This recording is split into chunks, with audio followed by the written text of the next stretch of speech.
34 বছরের সংসদীয় রাজনীতির জীবনে প্রথমে রাজ্যসভার সাংসদ, তারপরে 2014তে লোকসভায় সাংসদ পদে প্রার্থী হন দার্জিলিং লোকসভা থেকে সুরেন্দ্র সিং আলুওয়ালিয়া। 2014 পর 2019-এ দল তাকে প্রার্থী করে বর্ধমান দুর্গাপুর থেকে। এবার 2024-এর লোকসভা নির্বাচন, 2024-এর লোকসভা নির্বাচনে সুরেন্দ্র সিং আলুওয়ালিয়া অর্থাৎ এসএস আলুওয়ালিয়াকে প্রার্থী করা হয়েছে আসানসোল কেন্দ্রে।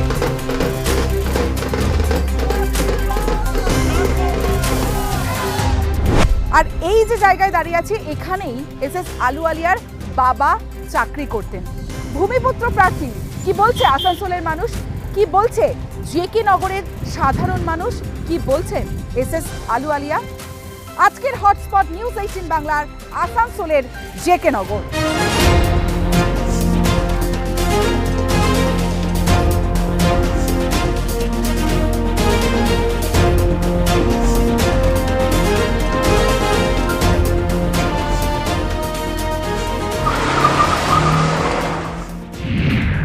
নিউজ 18 বাংলার হটস্পট ঘুরতে ঘুরতে এই মুহূর্তে আমি যেখানে দাঁড়িয়ে আছি, যেখানে এসে পৌঁছলাম জেকে নগর, যেখানে একসময় থাকতেন আসানসোলের বিজেপি প্রার্থী এসএস আলুওয়ালিয়া।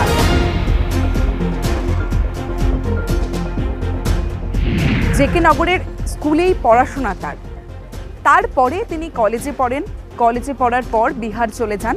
একাধিক বিষয় আছে, কিন্তু জেকে নগরে যখন থাকতেন তখন কেমন ছিলেন, কিরকম লাইফস্টাইল ছিল, এখানকার মানুষ কি বলছেন একবার জানবো।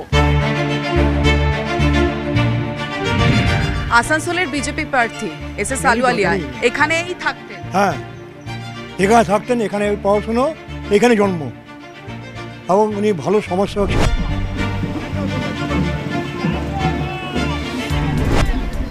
একসময় তো কংগ্রেসে একদম 1998 সালে কংগ্রেস পার্টি ছিল, আমাকে করে কাজ করেছি, খেটেছি। হ্যাঁ, কংগ্রেসে উনি অনেক লড়াই করেছেন সিপিএম বিরুদ্ধে। জেকে নগরের যে জমিতে আমি এই মুহূর্তে দাঁড়িয়ে রয়েছি, সেই জমিতে একটা সময় কোয়ার্টার ছিল।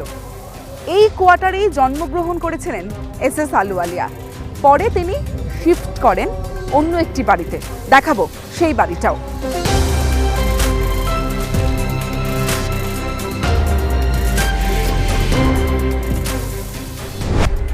এসএস আলুওয়ালিয়া তিনি কোথায় জন্মগ্রহণ করেছেন সেটা দেখালাম, তবে সেই ঘর এখন আর নেই। তবে এখন যে ঘরের ছবি দেখাচ্ছি আপনাদের, আছে ঘর, কিন্তু এটা আউট হাউস ছিল এসএস আলুওয়ালিয়ার। তার কাকারা এখানে থাকতেন, এখানকার স্কুলেই পড়াশোনা করতেন এসএস আলুওয়ালিয়া। এখানকার মানুষ জানেন, এখানকার ভূমিপুত্র কি বলছেন এখানকার মানুষ একবার শুনবো। শুনেছেন তো এখানেই থাকতেন এসএস আলুওয়ালিয়া? হ্যাঁ, এখানে কলোনিতে ওনার জন্ম হয়েছিল। বাবা ফ্যাক্টরিতে চাকরি করতেন, তখন অ্যালুমিনিয়াম কর্পোরেশন এসিআই ছিল সিঙ্গানিয়া কোম্পানি, সেখানে বাবা অফিসার ছিলেন। কলোনিতে ওনার জন্মগ্রহণ, কলোনি থেকেই উনি বড় হয়েছিলেন। এই বাড়িতে ওনার আত্মীয় থাকতেন, উনি আসতেন। এখান থেকে ছাত্রজীবন থেকে রাজনীতির প্রতি ওনার আকর্ষণ ছিল, ছাত্রজীবন থেকে উনি রাজনীতি করতেন। অ্যাজ এ ম্যান খুব ভালো ছিলেন, হেল্পফুল ছিলেন, সাহায্য করতেন সবাইকে।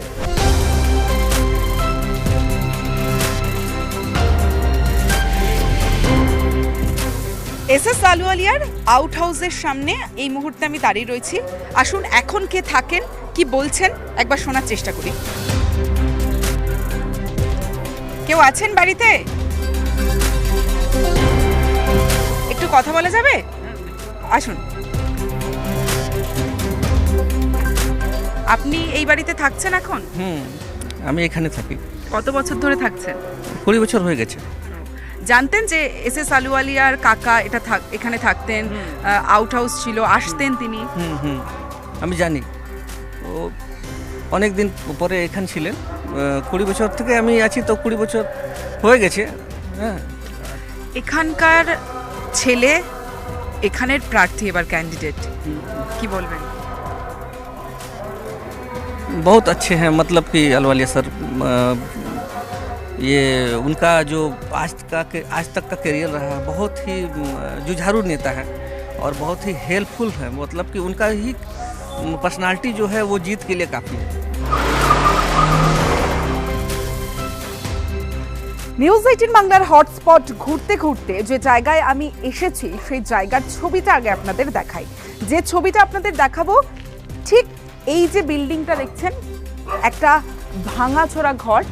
এই ঘর আগে স্কুল ছিল, আর এই স্কুলেই পড়াশোনা করতেন এসএস আলুওয়ালিয়া। ঠিক তার পাশে এখানে বাংলো ছিল, যে বাংলোতে থাকতেন আসানসোলের বিজেপি প্রার্থী এসএস আলুওয়ালিয়া। আহলুওয়ালিয়া জি আসানসোলে আগেও নির্বাচন লড়েছেন, পাশে দুর্গাপুরে তিনি সাংসদ ছিলেন, এখানকার ভূমিপুত্র, সবাই ওনাকে চেনে, অভিজ্ঞ ব্যক্তি, একটা সিনিয়র ব্যক্তিকে আমরা পেয়েছি। এই ধরনের একটা এমপির আমাদের প্রয়োজন ছিল, যে যার অভিজ্ঞতা আগে থেকেই আছে, যে গিয়ে পার্লামেন্টে আসানসোলের সমস্যার কথা আগে থেকেই জানে, নতুন করে জানার দরকার নেই, সবটাই আপনি জানেন।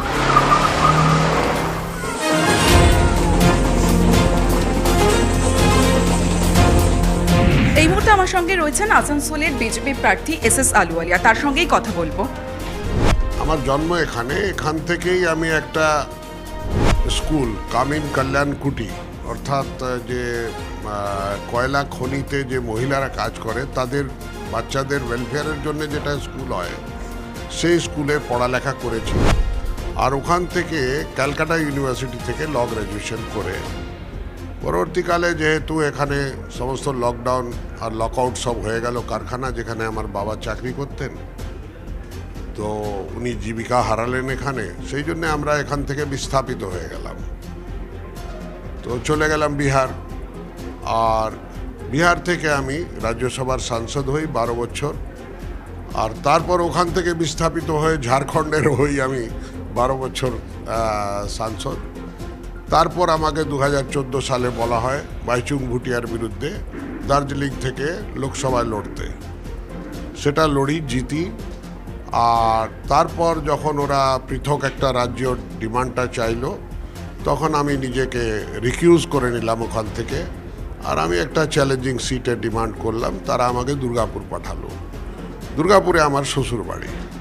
তো আমি স্বেচ্ছায় সেটা করলাম। সেটা 3.5 লাখ ভোটে হারা সিট ছিল, সেটা ঠাকুরের কৃপায় আর জনগণের বিপুল সমর্থনে সেটা জিততে পারলাম।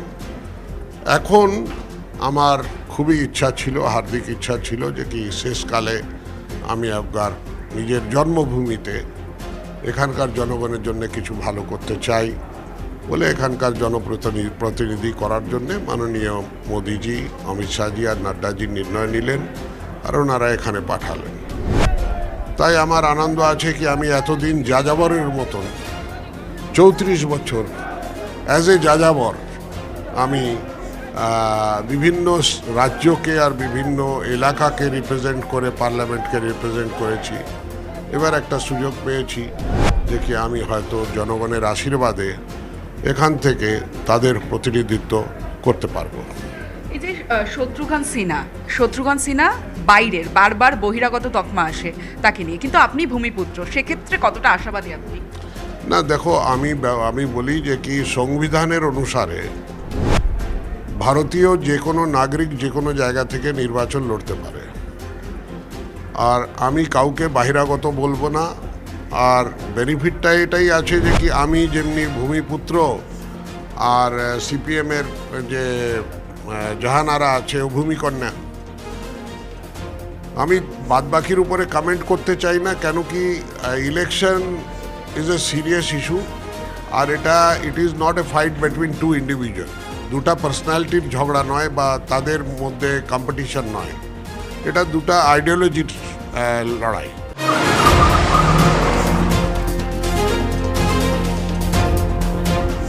এখানকার মানুষ কিন্তু বলছেন যে তারা ভীষণভাবে খুশি ভূমিপুত্র প্রার্থী হয়েছেন, এবং সেই ভূমিপুত্র যিনি এখানে থাকতেন, দীর্ঘ বছর এখানে থেকেছেন, এই স্কুলে পড়াশোনা করতেন এসএস আলুওয়ালিয়া, তারা খুব খুশি এসএস আলুওয়ালিয়া প্রার্থী হওয়ায়। তারা আশা করছেন যে উন্নয়ন হবে হয়তো এবার এসএস আলুওয়ালিয়ার হাত ধরে আসানসোলে।